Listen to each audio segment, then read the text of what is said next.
When I first started out, I kind of floated around. Thought it might be better somewhere else till they dragged me out. I was mistaken, then they gave me my good name. They sent me off to school, and I could talk and move around. I thought that they were joking when they said, shut up, sit down. I was mistaken, barely escaped with my good name. I fell in love like people do. They said, you wanna be happy? I said, I do. I was mistaken, barely escaped with my good name. My good name. It's all I've got. This is who I am. This is who I'm not. When I leave this world, I will escape with my good name. I went to see a banker. I need a loan to get clear. He said, man, you've got nothing. I said, that's why I'm here. I was mistaken. I barely escaped with my good name. Got a job pretty easy. All the bosses at the top said, forget what you're hearing, keep buying that Enron stock. I was mistaken. I think they escaped with my good name. My good name. It's all I've got. This is who I am. This is who I'm not.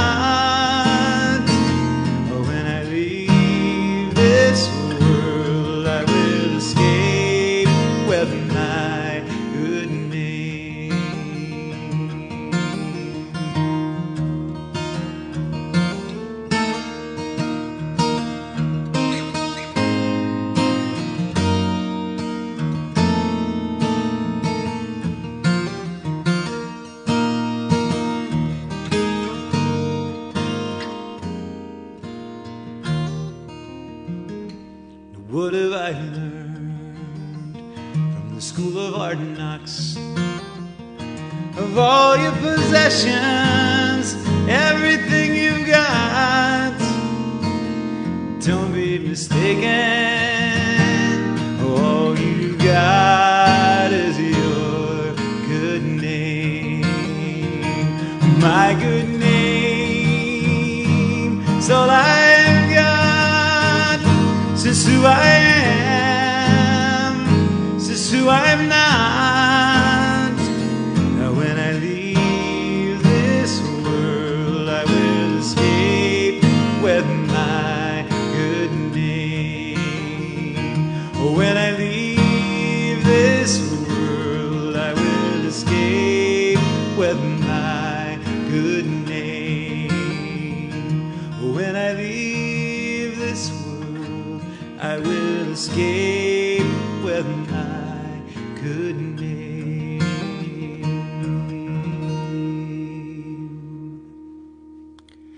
And that's Greg Greenway. And Greg's sitting here with me.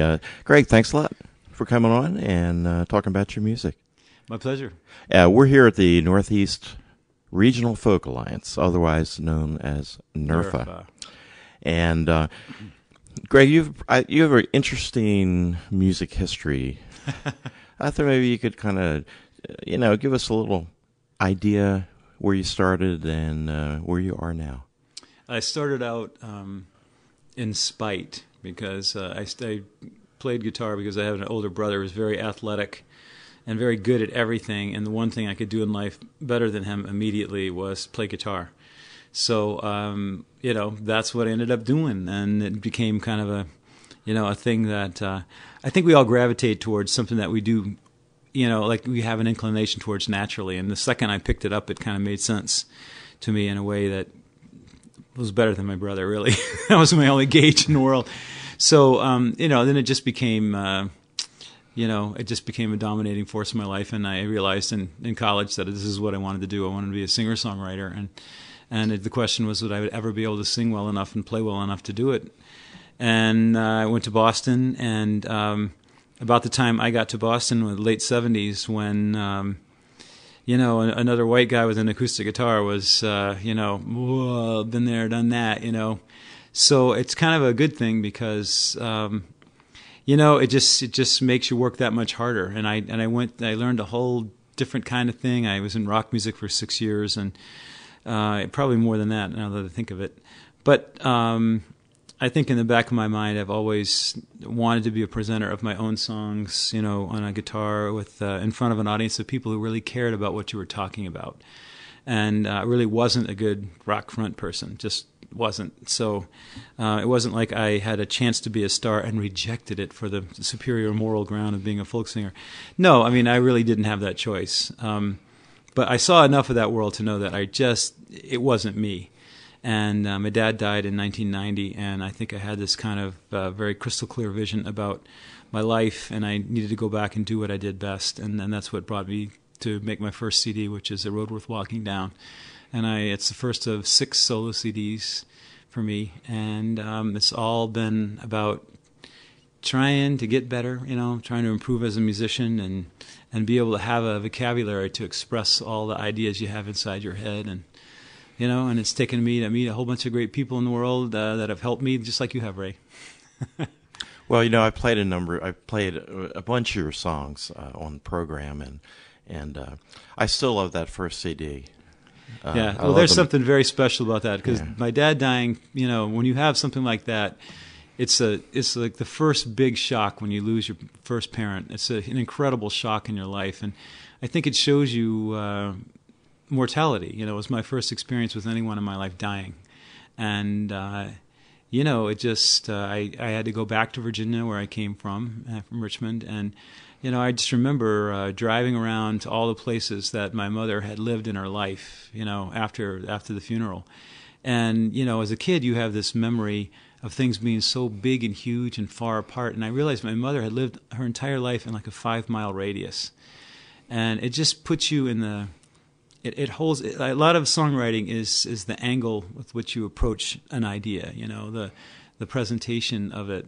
And, when you go against the backdrop of all of your inheritance like that, and where your parents dropped you off into this great flow of the world, what momentum they gave you, and the baggage they gave you as well, that's a great place to start talking about folk songs. And so some of those songs, one song about my dad dying on that record would just never, ever be duplicated, obviously.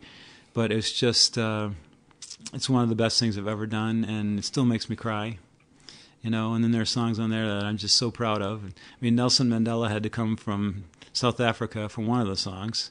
Wrote one about him coming to Boston. And there's just stuff on that record that's just once in a lifetime. It's that, when you first move away from home, you have this incredible intensity. They say it's why travelers are so tired. It's because they're so busy absorbing everything all day long.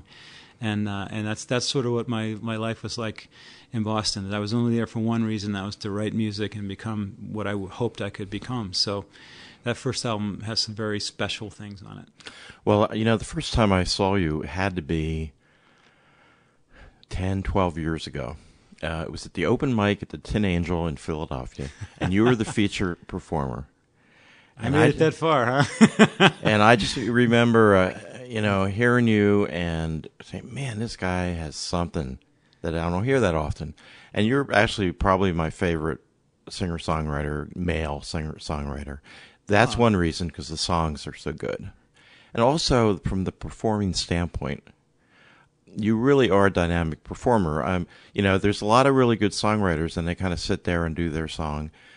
But they don't grab me in that, a song might, but in terms of their in terms of the way they present themselves on stage, and I've always been impressed with that with you. Well, first of all, thank you for saying that.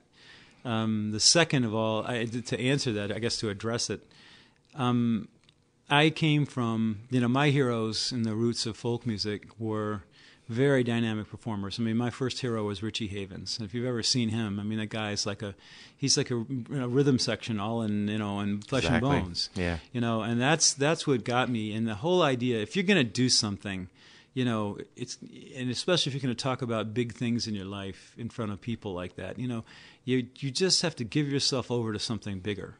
And that's how I feel. It's just what happens when I play. I don't feel like I'm necessarily making a presentation. I'm just playing the songs the way they need to be played, and that means you got to move, Mm-hmm. So, and it's just something that I've just always done from the moment I stood up to perform.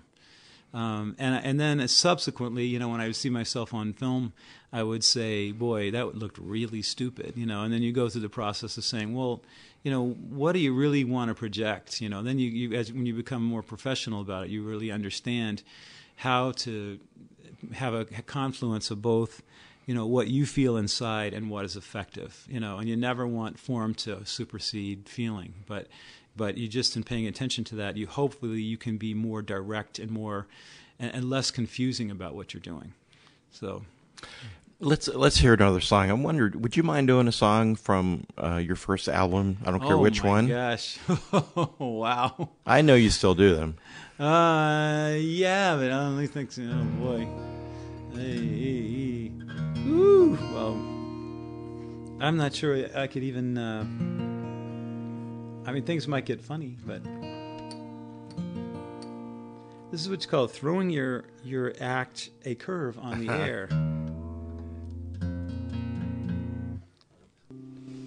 Well, normally what I play most often from this record is the title cut, A Road Worth Walking Down, but I'm afraid I might get us thrown out of the building because I stomp a lot, and it's really I'm not ready. I have to warm up a lot to sing that. So I think I'd like to sing the song. I mean, I just told you about my dad dying, and this is a very kind of intimate setting. So this is called Don't Go. And it's the story of how my family used to go every year to the beach, and that's where I would have my largest opportunity to get to know my father, especially as he got older. The rest is pretty much self-explanatory. This is called Don't Go.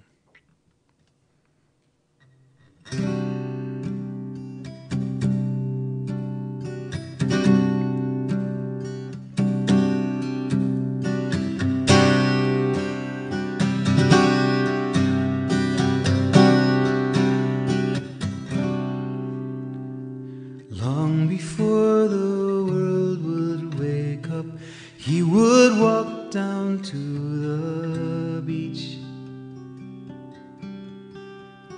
He would sit and watch the ocean. That's how it would always be. Later on, we all would find him, stake our blankets on the sand by the infinite blue ocean, wishing days would never end.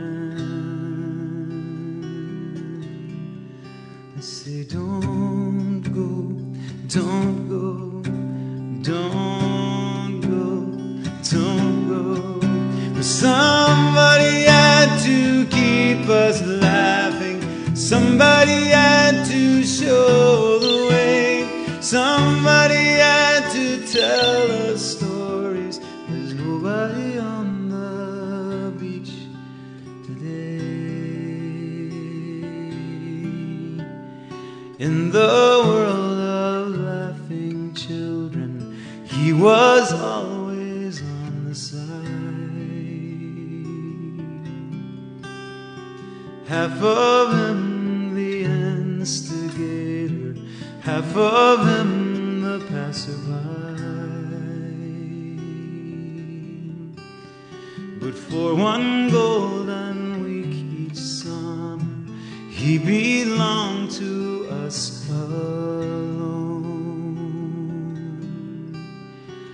Every ball thrown up to heaven, every wave broken to foam.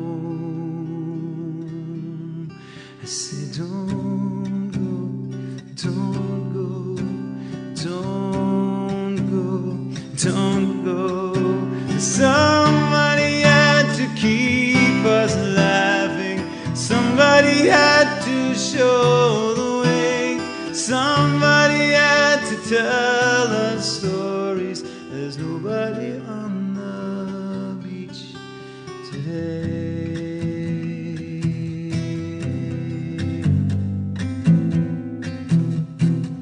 I see ways of life, talk without speaking. Ways of life, teach without teaching. Ways of life, talk without speaking. Ways of life, teach without teaching. No.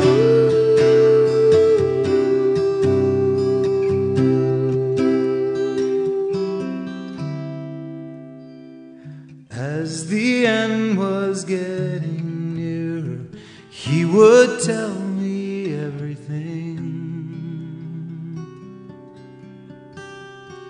By the infinite blue ocean, I was lost in listening. This is how you learn about love. Everything begins and ends. Every moment is so precious, every footprint in the sand. I say, don't go, don't go, don't go, don't go. There's somebody had to keep us laughing. Somebody had to show the way. Somebody has to hear my stories. There's nobody on the beach today.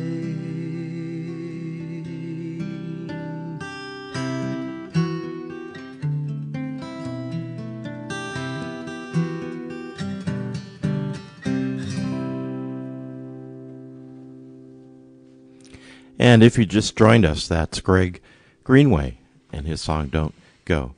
And that's on your first album, and you have 6 albums. Yes, 6, yeah. And if people want to check that out, and where do they go? Your website? Yeah, they go to greggreenway.com. So it's GregGreenway.com.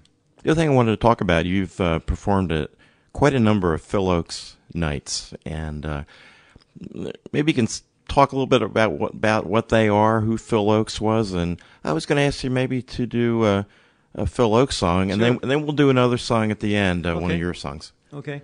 Yeah. Phil Oakes was a songwriter that was born in Ohio, I believe, and moved to New York City after he went to college. And I think he went to Bowling Green University, I do believe. Ohio.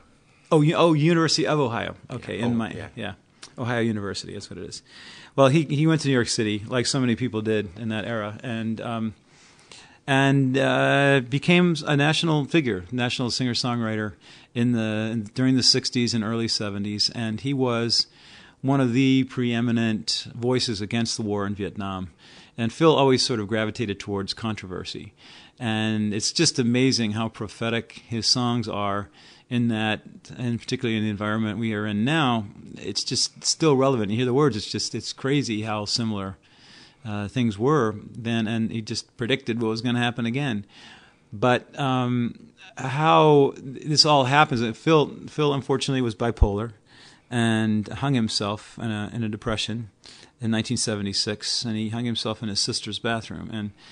And his sister's name is Sunny, and Sunny, over the years, sort of became, Phil's proxy, because people so love Phil's music, they just wanted to be in touch with Phil. And he has songs that a lot of people wouldn't recognize necessarily from Phil doing them, but from so many other people from the 60s doing his songs.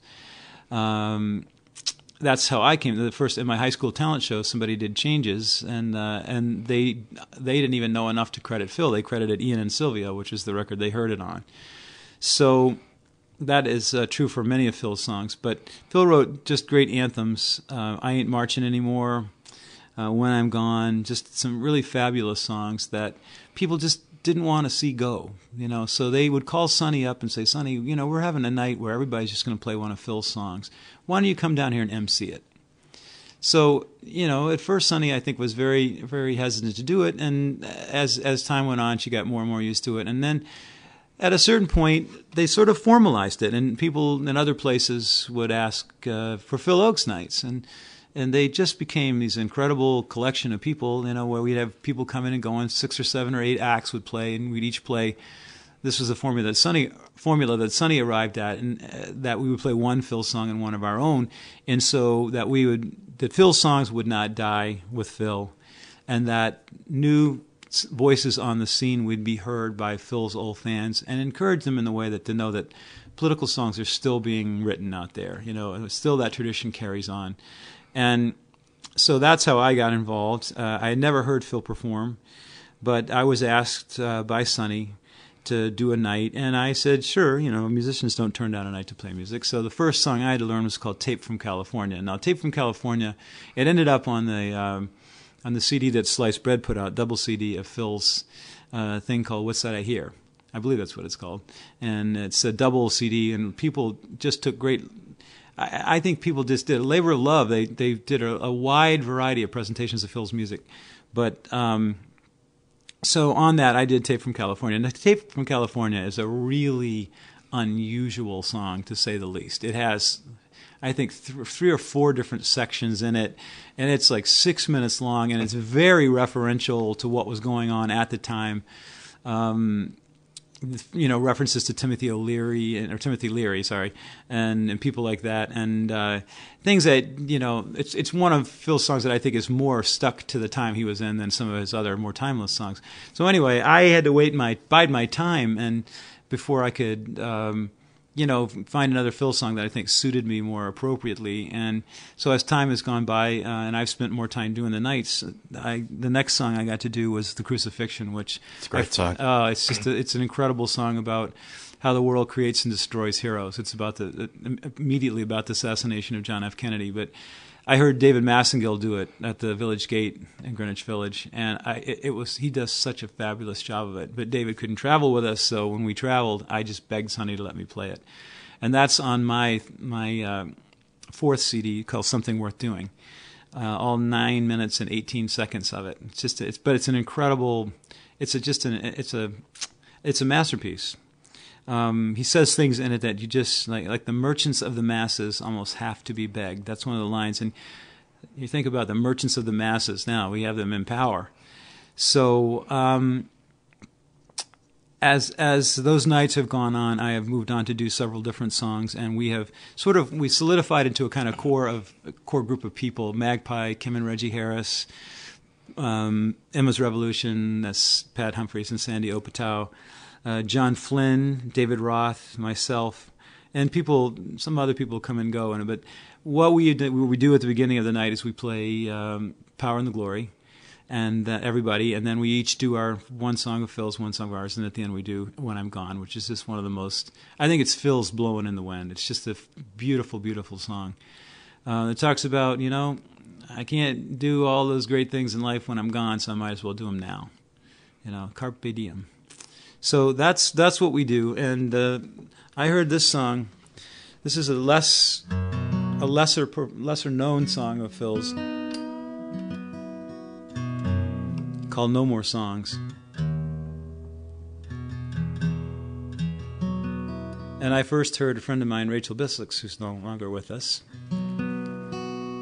do this song, and I just thought it was so hauntingly beautiful that I had to wait for Sonia to disappear without fear, and so that I could actually play this song in the night. And I did this song on my new CD called Weightless, the CD is, and I do it with Emma's Revolution singing background to it. So.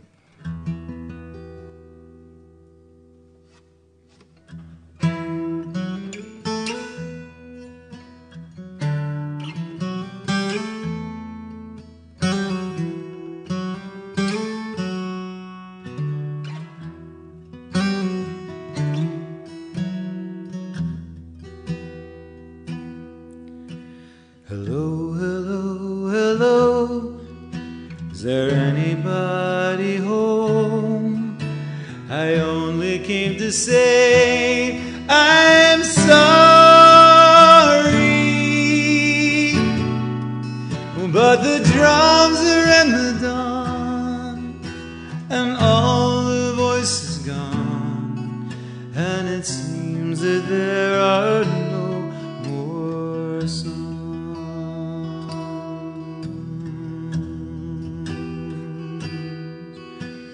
Once I knew a girl, a flower in a flame.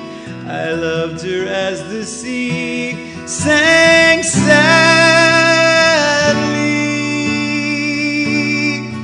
but the ashes of the dream can be found in magazines, and it seems that there are no more songs. Once I knew a sage, he sang upon the stage. He told me of the world, his lover, but a ghost without a name stands ragged in the rain, and it seems that there are no more songs.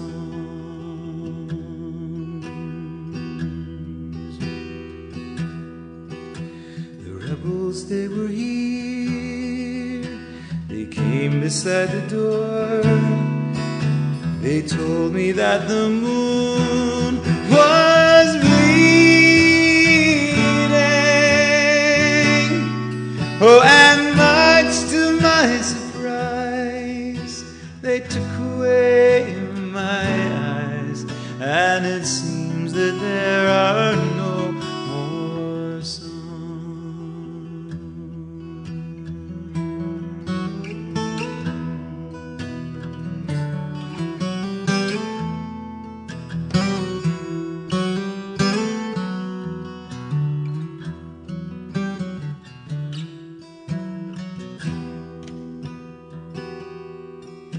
The stars are in the sky, it's time to say goodbye. The whale is on the beach, he's dying.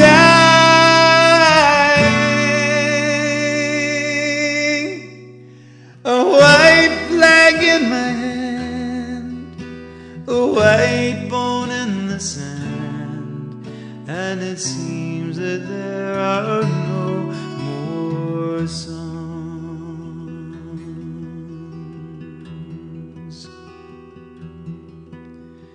Hello, hello, hello, is there anybody home? I only came to say I'm sorry,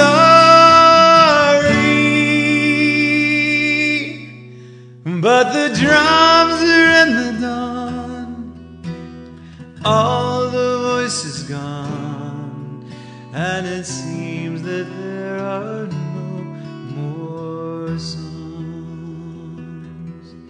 And it seems that there are no more songs. And it seems that there are no more songs.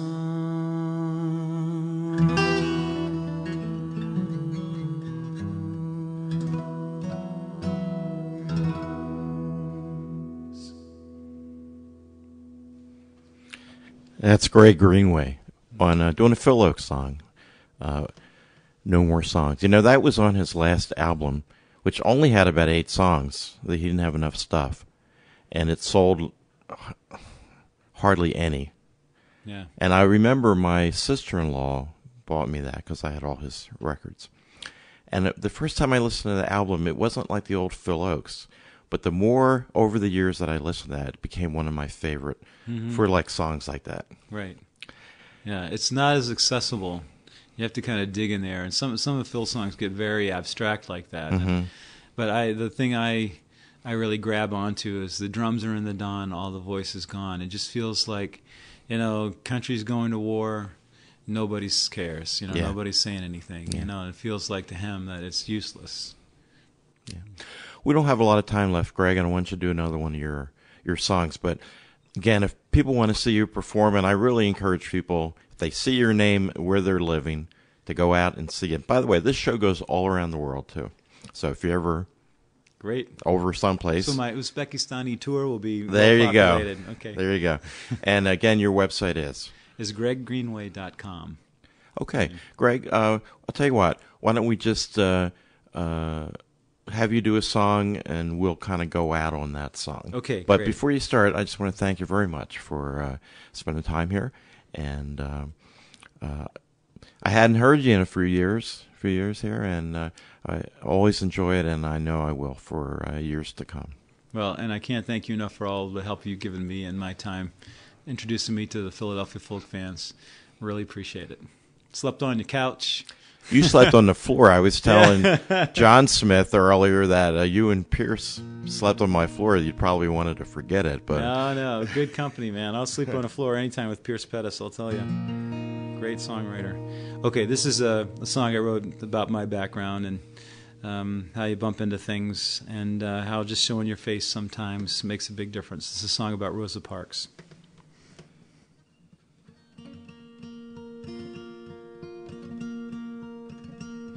Goodbye, Rosa. The year has changed. The one when you left us, the one you became. The ones who remember your name, and the day you would not be moved. Oh, how many tumblers fell into place. How many Sundays just had to wait. How many lifetimes waited away till the moment came down to you. If you were big, strong, and threatening, it might not be the case. Like thousands before you, blurred and erased, but you were small and defenseless, the face of grace. The moment it came down to you. I can't take no more, I won't take no more. I can't take no more, I won't take no. I can't take no more, I won't take no more.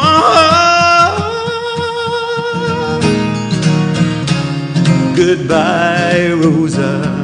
The year has changed. The one when you left us, the one you became.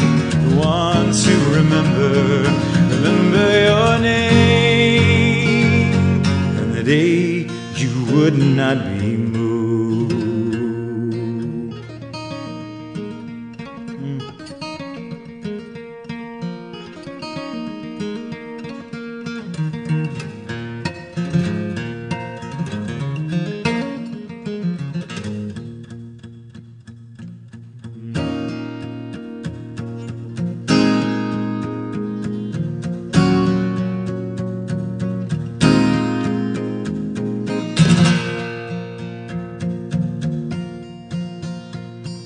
The year that this happened was 55. I'd been born in Virginia, barely arrived in the bundle my fathers handed me. To their surprise, were the ears to hear you. I can't take no more, I won't take no more. I can't take no more, I won't take no more. I can't take no more, I won't take no more. Goodbye, Rosa. The year has changed. The one when you left us, the one you became. The ones who remember your name. And the day you would not be moved. Goodbye. Goodbye.